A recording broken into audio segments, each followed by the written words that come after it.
Yeah, in a week when everyone's already uploading their videos for Star Wars Rogue One, I can't do that because, like most of the general public, I can't see that till this weekend. So, in the meantime, I'm going to talk about a movie that I saw this past weekend.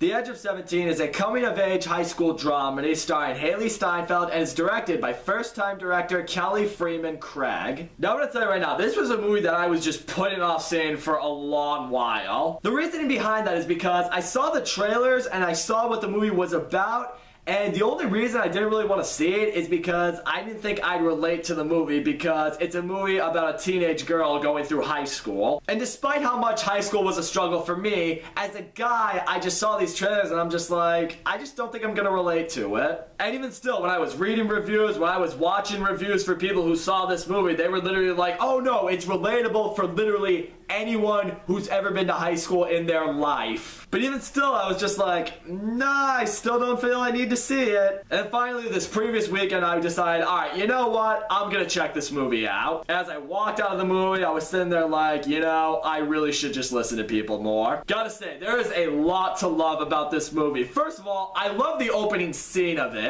Hailee Steinfeld just runs into her teacher's class, played by Woody Harrelson, and she tells him that she's gonna kill herself. And what does Woody Harrelson say? He's just all like, you know, it's funny. I was just sitting here writing my own suicide note as I was preparing to kill myself. He literally says that to her as she was telling him about suicide. It honestly had me sitting there like, good for you, man. Good for you for saying what a lot of teachers would probably think in these situations, but refuse to say it. Good on ya. The movie then proceeds to flash back to Hailee Steinfeld when she's a little girl, around 7 years old. And we see right out the gate that she is a girl who just never really liked school. Not necessarily because she hated the education part of school per se, but she hated the whole social aspect of it. I mean, ever since she was young, she was really weird, awkward, very shy, not comfortable with herself at all, and it made it hard for her to make friends. On the other hand, her older brother, you know, he has no problems with school. He's very well liked among people. It's very easy for him to make friends. And you can tell she's clearly envious at him for having what appears the perfect life, but it's also relatable for anyone who ever had a sibling that was clearly more popular in high school than they were. And within about 5 seconds seeing her in school, you realize that she does have it pretty rough. Because right out the gate, this group of 7-year-old girls come up to her, they push her down, and they say, hey, nobody likes you and you're gonna die of AIDS. Which had me sitting there like, wait a minute, are you like 7 years old? How do you know about AIDS? Is that what they're teaching first graders now? I really hope not. But it is also on this day Hailee Steinfeld meets this girl, her name is Krista, and they immediately become friends. Which now brings Hailee Steinfeld a little bit of happiness because now she finally has a friend that she can turn to, that she can hang out with, and she can really express herself with. Then the movie flashes forward another 6 years. Hailee Steinfeld is now 13. She's still very awkward, still best friends with that girl named Krista. But then one night when she and her father are out driving, her father all of a sudden has a heart attack behind the wheel of the car and he dies. Which of course makes you feel for Hailee Steinfeld in the fact that her character just lost her father, but more so in the fact that you bought that in the beginning of this movie, her father was the parent that she could turn to. And that's only something that makes, you know, the loss of her father that much more difficult for her. So as a result of that, 4 years later, she's now 17 and she has really been suffering from depression and social anxiety. I mean, Krista is still the only friend she has. There was, however, one moment between Hailee Steinfeld and Krista that I absolutely loved personally. I don't know what it was. I think they were talking about a TV show or something and Hailee Steinfeld was like, tell me about it. Go ahead, spoil it for me. I love spoilers. That means I don't have to watch it. I can just move on with my life. I just heard that. I'm just like, really? Can we make you real and then clone 1 million of you and just have you subscribe to my channel? That'd be pretty awesome for me. That's just me expressing to you guys that this movie gave me hope that there are people out there who enjoy things being spoiled for them. Whatever, back to the movie. Her brother, on the other hand, he is still thoroughly enjoying high school. I mean, he's a good-looking guy, he's an athlete, he's very popular with everyone. And speaking of her brother, one night when her mother's out of town, Hailee Steinfeld invites Krista over, they're hanging out. But the next morning, Hailee Steinfeld discovers that Krista ended up hooking up with her brother. So as a result, the two of them are now a couple, which is really making Hailee Steinfeld feel like the third wheel here. And where you can tell that this is really hurting Hailee Steinfeld is the fact that when she tries to hang out with her brother and Krista, like at a party, for example, you know, they're able to connect with these people. You know, her brother is able to reintroduce Krista to new people. She's easily able to talk to them and socialize with them. But because of her social anxiety, Hailee Steinfeld's not really able to do that. It eventually just ends up where the two just drift apart as friends because Hailee Steinfeld just can't stand those two being together, and Krista's just gone off and become friends with new people. And it's right around here where I really found that I was able to relate with Hailee Steinfeld's character, because as I was watching the movie, I just see her suffering from social anxiety, and that's something that I dealt with so bad in high school. I mean, I was able to get along with people. Like, I was someone who was willing to be friends with anybody, but it was a scary concept for me. You know, it's hard to really put yourself, you know, with another group of people and try to see if they'll like you when you're not so secure about yourself.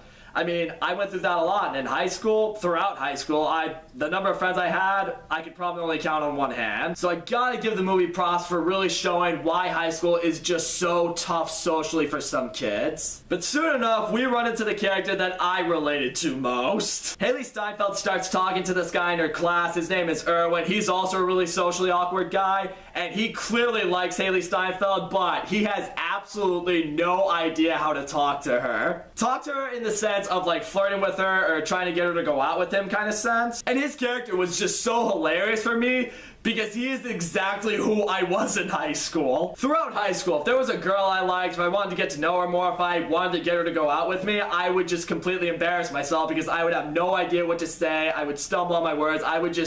It would tank horribly for me. So when I see him all like, oh, would you maybe potentially wanna someday ever hang out with me? Like just us, no group of people, like ever. I just wanted to put myself in the movie, just put my arm around and be like, it's alright buddy, gets better, trust me. What is really nice though is Hailee Steinfeld starts hanging out with him more because she does feel he is someone that she can connect with, and you really do see not necessarily a romance building between them, but you do feel a connection there. You know, they both understand what it's like to be alone, to not have that many friends, to sometimes feel like you're neglected by your family. It's just really nice for the movie and for Hailee Steinfeld's character in seeing that she's been able to find someone that she has that connection with anyway. But as I mentioned, a romance isn't really brewing between them because there's another guy that she likes. There's this guy in school that she doesn't really know about. His name's Nick, and she is just stalking the hell out of him on social media. She wants him. I'll just leave it at that. However, similar for Erwin, she has absolutely no idea how to approach him or talk to him. And eventually gets to a point in this movie where Hailee Steinfeld is just at her lowest low that we really start to see Woody Harrelson shine in this movie. Because as I mentioned, I loved what he did in the opening scene, and throughout this movie, we see that he is one of the most sarcastic teachers ever. In fact, he probably is that.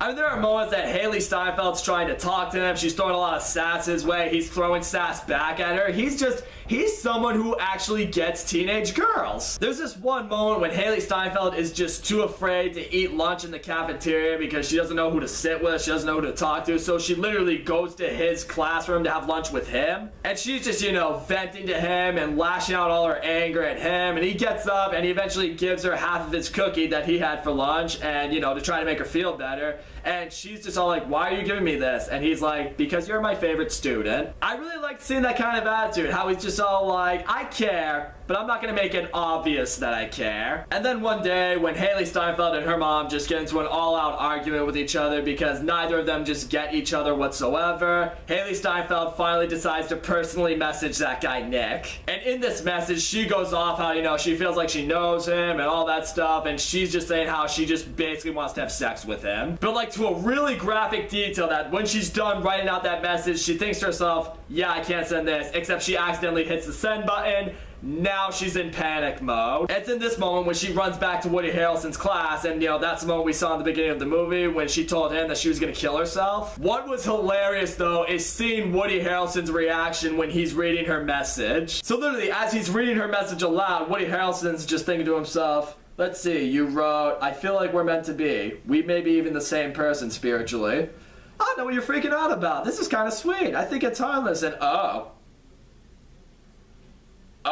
Just the look on his face. He's all like, yeah, even I don't know what to tell you in this moment. Later that day, however, Nick ends up texting Hailee Steinfeld. He's all like, hey, that message was really sweet. You want to hang out tonight? Hailee Steinfeld just freaks out. She thinks this is the best day of her life. She runs home. She gets herself ready. And then she leaves to go out with him. And I'm just thinking to myself, oh, God. Oh, no. Oh, boy. This is not gonna end well at all. And later that night, they're just in his car. He starts making out with her. He starts, putting himself on her, trying to touch her where she's not quite ready for that yet. At first she stops him, tells her like, hey, I'm not quite ready for that. You can tell he's visibly pissed off at that. And, once she gets that message, she tries hooking up with him again. But again, it's just too much for her. And it gets to a point where she realizes that this guy clearly doesn't want to get to know her. He just wants to have sex. Was not as bad a scene as I thought it was going to be. I thought it was going to lead to something, a little more difficult to watch. But at the same time, you can't help but just feel so bad for Hailee Steinfeld. I mean, the second she gets out of the car, she is crying. She's so upset. She's hurt. She's clearly heartbroken. So being in that situation, she calls Woody Harrelson, who left him her number in case she needed him for anything. And, he gives her a ride back to his house. And here we see that Woody Harrelson is married. He's got a baby son with his wife, which completely just blows Hailee Steinfeld's mind in seeing that he's actually someone married with a kid. So later on that night, Hailee Steinfeld's older brother comes to Woody Harrelson's house to come pick her up, and here Hailee Steinfeld is just now going off at him, saying like, you don't understand what I go through, you have the perfect life, mom loves you, everything is just great for you, so fuck you. This was something that was going on a lot throughout this movie, and finally her older brother just snaps. He goes back into the house just as he was about to leave, and he finally just tells her, oh yeah, you know what, my life is so perfect, because I have to be there for mom and you for literally everything since dad died. I have to make sure that I have no plans that are fully set in stone in case you guys need me. I have to apply to colleges that are close to us in case you guys need me. And then finally he ends it by telling her, it's like, oh yeah, my girlfriend, your former best friend, who's the only person that lets me take a breath, I can't have her because I'm hurting you. It's just one of those moments that really makes Hailee Steinfeld stop and think to herself,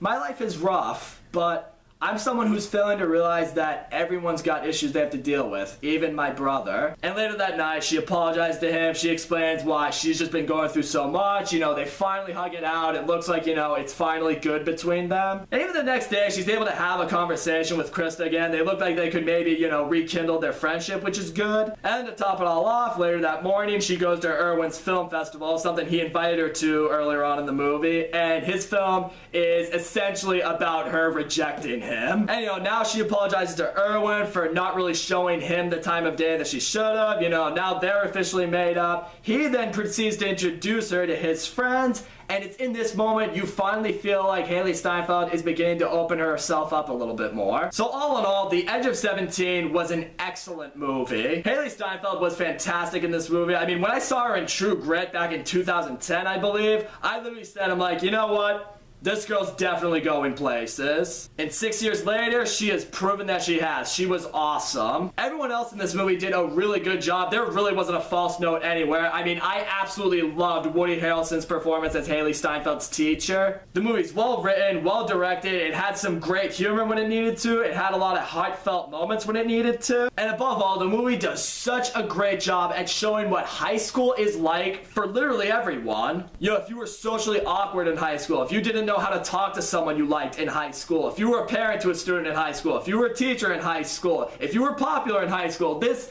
movie literally relates to everyone who's ever been a part of high school. That's really tough to pull off, but this movie did that. The one small flaw I have with this movie is it is a little bit predictable throughout it. I mean, things are going to fall through with Hailee Steinfeld and Krista. She's eventually going to make up with her brother despite their differences. That she'll probably end up with Irwin at the end somehow. But despite all of that, this was such a great coming-of-age movie. Definitely one of the best I've seen in a while. And in terms of the relatable high school movies we have seen, this is right up there with the best of them. So that's all I gotta say, guys. Thank you so much for watching my video. Don't forget to leave a comment, like, subscribe, and I will see you all next time.